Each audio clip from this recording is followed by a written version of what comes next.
As an officer, I prided myself on seeking out the high-quality senior officers so that I could learn from them and tap into their experience when I'm confronted with a challenging situation. I say that because, as stated in this scenario, if this is a senior officer that I like and respect, it would certainly be a high-quality officer, which makes that officer's negative behavior even more troubling. I learned long ago that once I achieve a supervisory position, one of the first things that I should do is meet with each officer under my command in a one-on-one setting to hear the concerns that they see from their perspective and to then share the expectations that I have for them.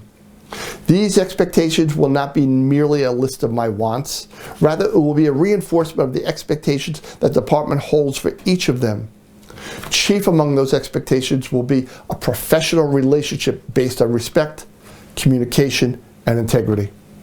I share that background with you because it would be very likely that if the disregarding of a direct order occurred by a senior officer, it would be after our meeting on professional expectations. My first step would be to meet with that officer and get clarity on why they chose to do differently than directed. This is not to give the officer an out, but rather for me to have a better understanding of the circumstances that led to the disregarding of the order. I suspect that in a small number of cases, the alternative behavior may have been justified, such as if my sergeant, without informing me, gave that senior officer conflicting instructions. The important thing for me to keep in mind is that my authority to direct the behavior of my personnel comes from the Chief of Police. The Chief, through delegation, expects me to make decisions that advance the mission of the department as well as meet the daily needs of the community. Assuming that I made such a decision and the senior officer took it upon themselves to ignore that decision, then it would be incumbent upon me to take corrective action.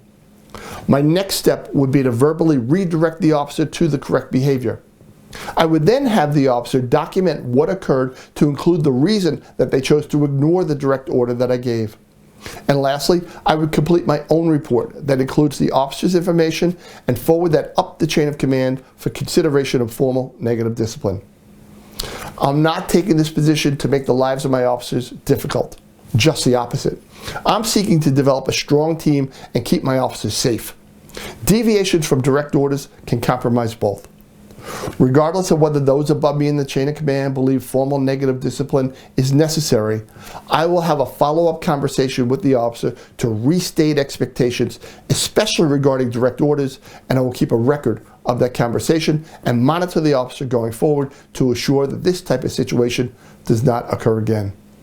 And that is how I would address a scenario where a senior officer disregarded a direct order.